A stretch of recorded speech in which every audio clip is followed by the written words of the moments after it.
Good morning and welcome back to the farm. Today we're going to talk about one of the tried and true crops we grow around here in the spring and the fall, broccoli. Now broccoli is also the last set of seeds we're going to plant in the spring for early greens. The variety of broccoli that we grow takes a little longer to bolt. What that means is as things get hot, it doesn't go to seed, and we'll continue to get broccoli as things get warm. Here in the Mid-South, there's a very little difference some years between winter and summer. It could be yesterday might have been 10 degrees, today it's 85. And so it kind of messes things up. So you've got to kind of pay attention to the order that you do these things. But broccoli is usually the last one before we start seeding tomatoes and some of the other summer crops. The variety that we use is Imperial. Now, you can see we got these from Haas, but I mean, you can get them all over the place. This variety has served us well for a number of years. So let's go ahead and get these in flat so we can put them in our germination chamber and start our broccoli. Let's talk about dirt for a minute. Now, when you go to Walmart or one of your garden centers or whatever you're going to go to get your dirt to start your seedlings, you're going to find there's 3 million different variations of dirt. Well, you can find everything under the sun. So you don't need to fertilize for 6 months. I mean, every which way. When I was a boy, now I realize this has been, maybe a few years back, I would go out and I would get a bucket of dirt from the back pasture. The kind that's growing in your backyard right now. And I would go in and beg my mother or my grandmother to put that in the oven. Now, why would I want them to put dirt in the oven? Well, because if you heat it up enough, it sterilizes all the weeds and the bugs and everything else that's in there. And that's what I used to grow plants. So if you keep that in consideration when you're going to buy your soil, dirt's dirt. Yeah, it's got amendments in it and special this and special that, but is that all marketing or is that what you need? My view is, and strictly my opinion, once you get it to come up, it's what you do with it after that that really matters. So let's get started. We've got our trusty flats today, and these are the standard flats that we've used. And if you've seen any of our other videos, these are the ones we always do. They're heavy duty. These things are about 5 years old, and I hope that they outlive me so my children and my grandchildren can continue to use them. So let's get some dirt in here. Now, today's dirt, got it on sale, Miracle Grow potting mix. Again, it's dirt. Let's not make this complicated. So we're going to fill our holes in our flat with dirt.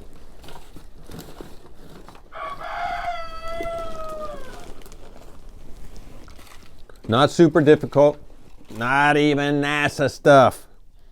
Some of this dirt's got some big crusties in it. Don't know what that is. I don't know if you can hear that or not, but we've got our Amsamanis behind me, and they're a little boisterous this morning. We also have some goats that are about to kid. You may hear some of that. And I got some cows running around in the other direction. They're about to calf. Spring. It's a busy time here at the farm. I could live without the rooster crowing quite so much, though. So, we're getting the dirt in our flat. And we're going to go through, and the procedure is pretty much what we've done in the past. As a black belt, I am a precise master at making this happen, but you could do it too. Wax on, wax off. Push your dirt down in the hole, just like this.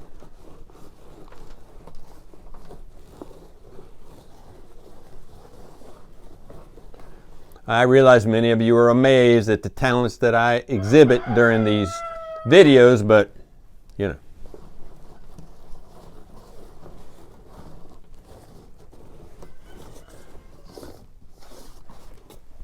As you can see, we now have dirt in the flat, and it's pretty well pushed down. We're going to pick it up and drop it several times depending on our frustration level of the day. If it's a mild frustration level, we'll only go maybe 2-3 times. If we're really frustrated, well, sky's the limit.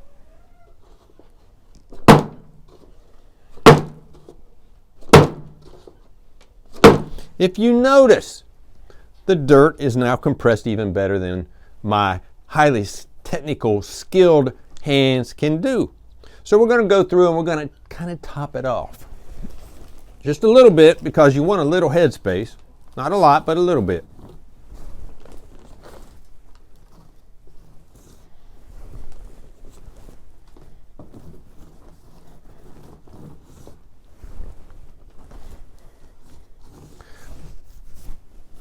I get questions sometimes from folks. They'll say, well, what if I didn't put enough dirt in and I put my seed in? This is not NASA stuff. Most likely, you're not going to screw it up. So get some dirt in the holes. And there we go. All right, we're going to drop it a few more times. Fairly low frustration day. I'm going to get some of the big goobers out. I'm not really sure what those are, really. Not sure if I like this new dirt or not. So, we have done that. Now, we're going to break out our highly technical Imp Seeder. If you have any questions about this, you can see some of our other videos. This thing allows us to use regular non-pelletized seed, which basically means you get a bag of seed, maybe 1,000 seeds, that you can actually utilize what you need to utilize without using all 1,000 seeds. As much as I like broccoli, 1,000 plants might be a tad bit much. Just saying. So, we're going to break open our imperial broccoli.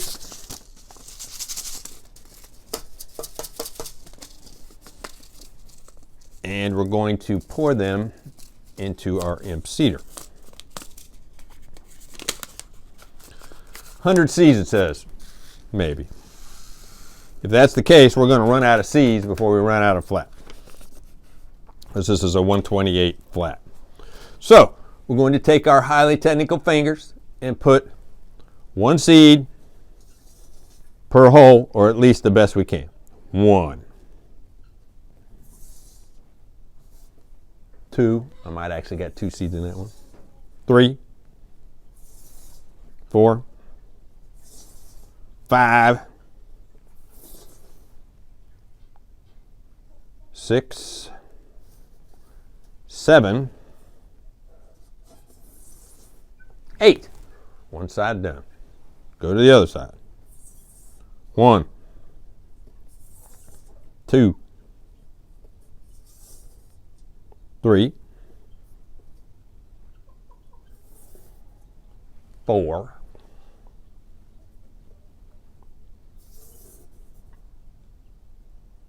5,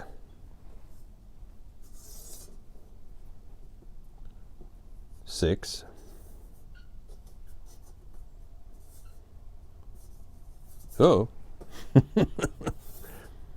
7, here he is. 8. Now we're going to move our Imp Seeder to the next cell.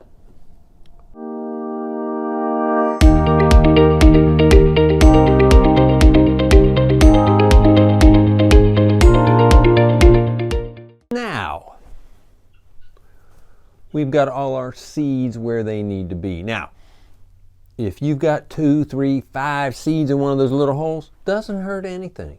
What'll happen is the seed will come up and you can transplant them into one of the ones, especially because we didn't use all of the cells, into an additional cell. If you don't want to do that, leave them where they're at and plant them in place. You're going to win either way. This is not all that technical. You're putting seeds into dirt.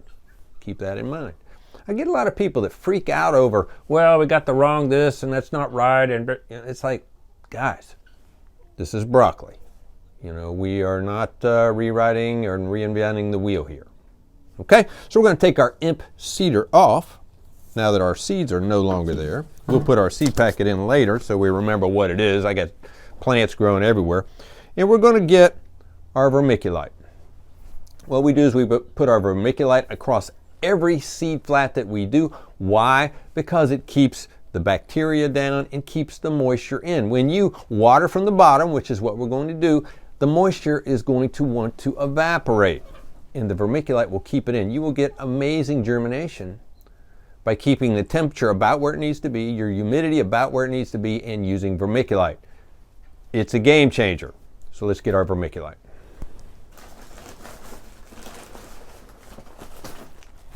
So that's pretty cheap, by the way. You can get it darn near anywhere, but we get ours on Amazon just because I can buy it in a little larger quantities at a little better price. But as you can see, I'm just sprinkling across the top. I don't go through and bury the seeds.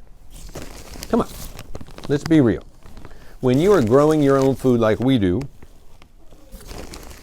time is of the essence. So we're going to go through and we're going to put our vermiculite in. It doesn't have to be super perfect how you do it, but it needs to be, you know, close. And so we're going to spread it around and kind of make it look a little better. We don't want Mrs. Possum Ridge Farms getting aggravated with us when I bring it in, put it under the lights for a little while. And so there we are. Now let's clean this up just a little bit. Now you notice I'm not moving this around enough to move the seeds around. Okay, so we'll clean it up a little bit. And what we're going to do now is we're going to put water in the base of the flat and allow it sit for about 30 minutes to ensure that the water is being absorbed up from the bottom, and you'll see the vermiculite change color. By doing this, always watering from the bottom, the roots will grow down. You will get big, healthy, amazing roots. So when you go to transplant, your plant is more likely to take off and for you to get more amazing results. So let's get some water here. Woo, got a lot of water in this thing. And we're going to put it in the base.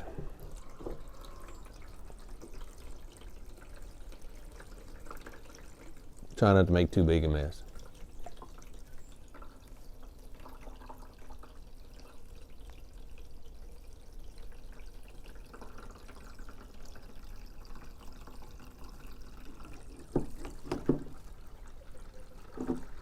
Can't see what I'm doing. Got to open it up a little bit.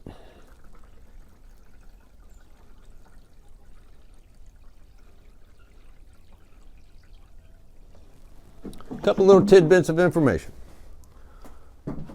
The solid flat piece of this probably shouldn't have any holes in it. If you do that, well, guess where the water's going.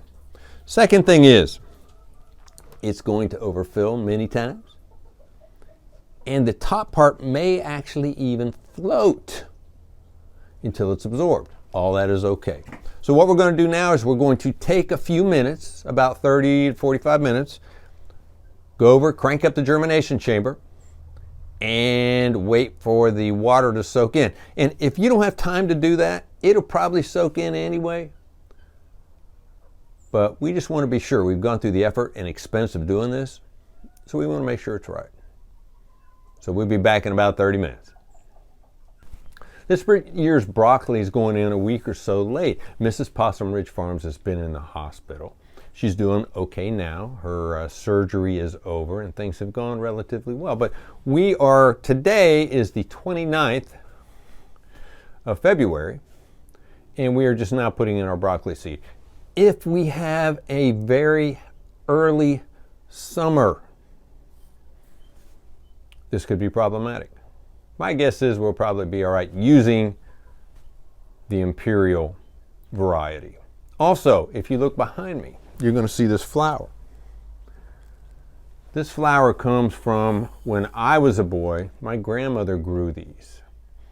And we brought some with us when we moved to Tennessee. We're originally from Ohio. And now my children and grandchildren can enjoy flowers from my grandmother or when my grandchildren's case, their great-great-grandmother's flower garden.